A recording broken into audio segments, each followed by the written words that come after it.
वो तो अपने आप ही अभी दिल्ली में उन्होंने कोई फिक्र नहीं रहा है ना।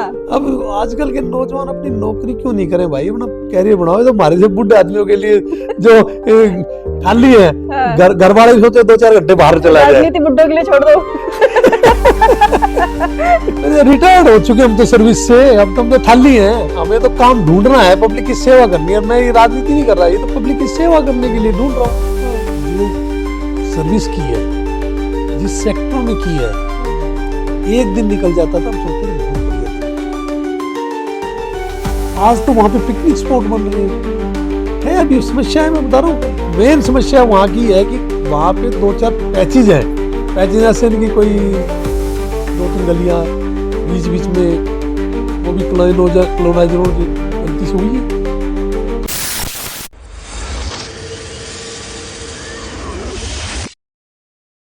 तो भाई हिसार में नगर निगम चुनाव का आगाज हो चुका है। ऐसे में सारी पार्टीज अपने आप को मजबूत तो दूसरी पार्टी को कमजोर दिखाने की होड़ में लगी हुई है। जनता से हम बात कर रहे हैं, साथ ही साथ प्रत्याशियों से भी बात कर रहे हैं, दिखा रहे हैं आपको कि क्या रहने वाला है इस बार नगर निगम चुनाव का हाल। फिलहाल हम मौजूद हैं वार्ड नंबर 12 में। फिलहाल हमारे साथ मौजूद है वार्ड नंबर 12 के प्रत्याशी कैप्टन नरेंद्र शर्मा जी। नमस्कार सर। नमस्कार जी। सर सबसे पहला तो आपसे सवाल ये है, ये आप आर्मी रिटायर्ड हैं। हाँ जी। देश की हालत फिलहाल जैसी हो रखी है, उसके बारे में आप क्या कहना चाहोगे? पहले तो मैं बताऊं, मेरा एक प्रिंसिपल था, आर्मी पर्सन कभी नहीं रिटायर्ड था। I am not retired, just I hang my uniform. मैंने अपनी यूनिफॉर्म का हैंग किया, सिविल ड्रेस पहनी है, रिटायर नहीं हुआ। मैं आपको बताऊं जी, मैंने जो सर्विस की है, जिस सेक्टरों में की है, एक दिन निकल जाता था हम सोचते थे बहुत बढ़िया दिन निकल गया। आज तो वहां पे पिकनिक स्पॉट बन रहे हैं। आप लाल बाग देखिए, ओल्ड टट्टू ग्राउंड बोलते थे, ओल्ड एयरफील्ड श्रीनगर का, जहां हमारी यूनिट थी, वहां पे गेट से बाहर निकलना मुश्किल था।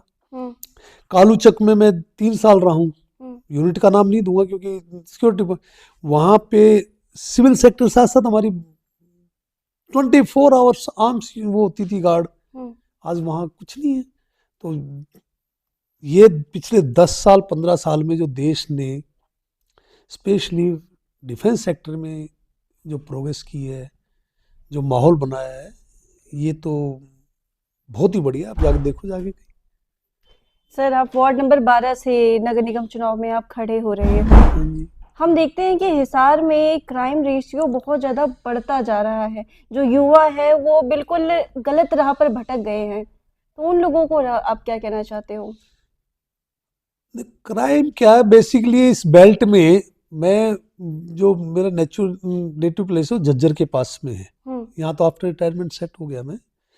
ये जो बेल्ट है ना, ये पंजाब के साथ साथ लगती है, कुछ जो राजस्थान का, यहाँ पे थोड़ा सा ना नशे का तो है, थोड़ा क्या कुछ ज्यादा है।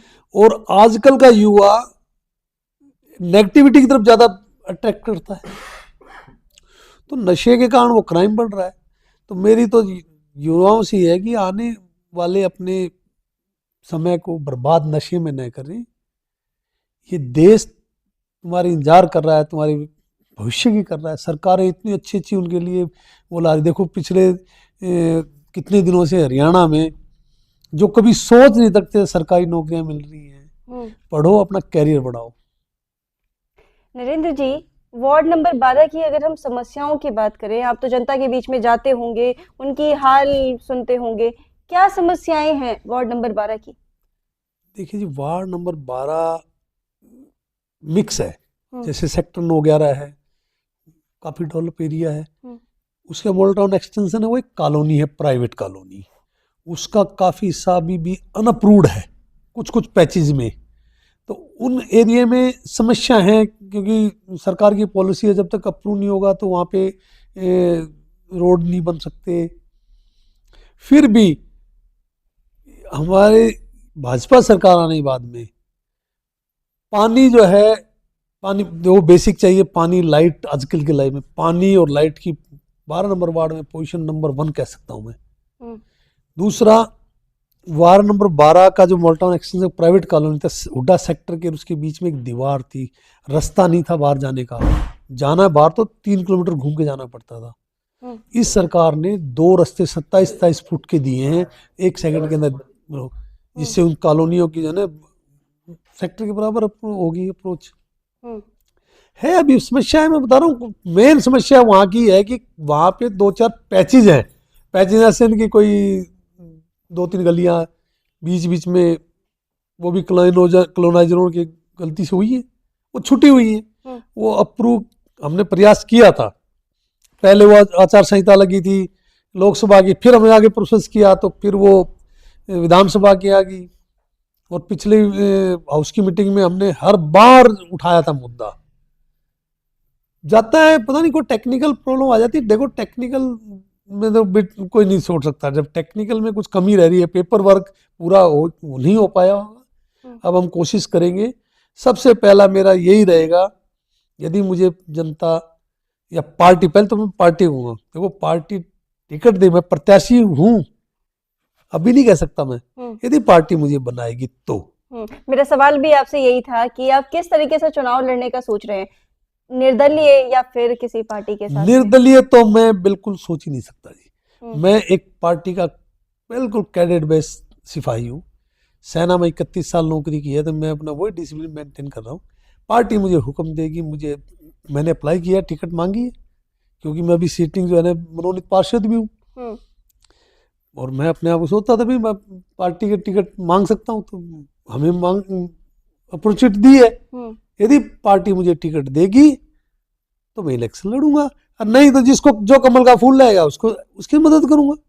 अच्छा नरेंद्र जी, इतने सारे कैंडिडेट्स खड़े हो रहे हैं, जनता सिर्फ आपको ही वोट क्यों देगी?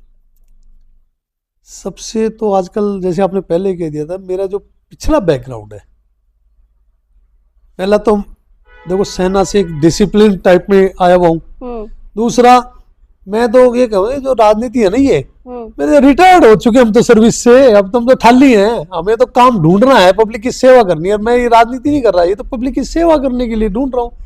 अब आजकल के नौजवान अपनी नौकरी क्यों नहीं करें भाई, अपना कैरियर बनाओ। तो हमारे से बुढ़े आदमियों के लिए जो खाली है, घर वाले सोचे 2-4 घंटे बाहर चला जाए, राजनीति बुड्ढों के लिए छोड़ दो। इतने बुढ़े नहीं है जो बैठ के सारे चल रहे हैं, लेकिन फिर भी ये पार्षद वाला जो लेवल है अभी ठीक है, राजनीति की पहली स्थिति है। तो ये जो फ्री 20, या तो फिर कोई ऐसा बंदा हो, भाई मैं तो 24 घंटे फ्री हूँ।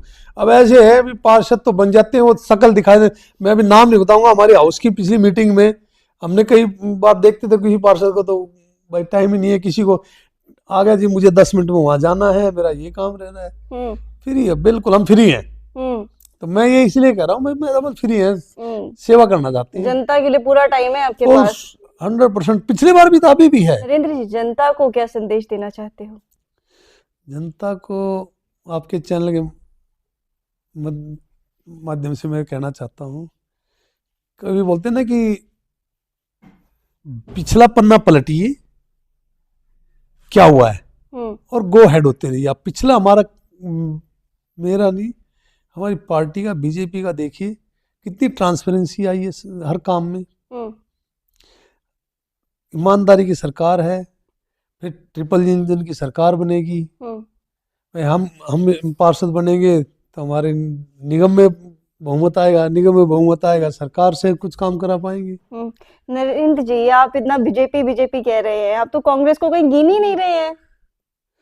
देखो जी, ऐसा है, उनका नाम लेके मुझे क्यों उनको हाईलाइट करा रहे हो? वो तो अपने आप ही अभी दिल्ली में उन्होंने कोई फिगर नहीं रहा है ना। तो ये थे नरेंद्र शर्मा जी, जो कि वार्ड नंबर 12 से प्रत्याशी हैं। पूरी तरीके से उम्मीद जता रहे हैं कि बीजेपी पार्टी इनको इस बार मौका देगी, इस बार नगर निगम के चुनाव में लड़ने के लिए। आपकी क्या राय है? आज जो हमारे नरेंद्र जी से जो बात हुई है, आपका इस पर क्या निष्कर्ष निकलता है, ये कमेंट बॉक्स में जरूर बताएं। आज के लिए इतना ही। मैं आकांक्षा गुप्ता, मिलते हैं अगले कार्यक्रम में, तब तक के लिए नमस्कार। Thank you.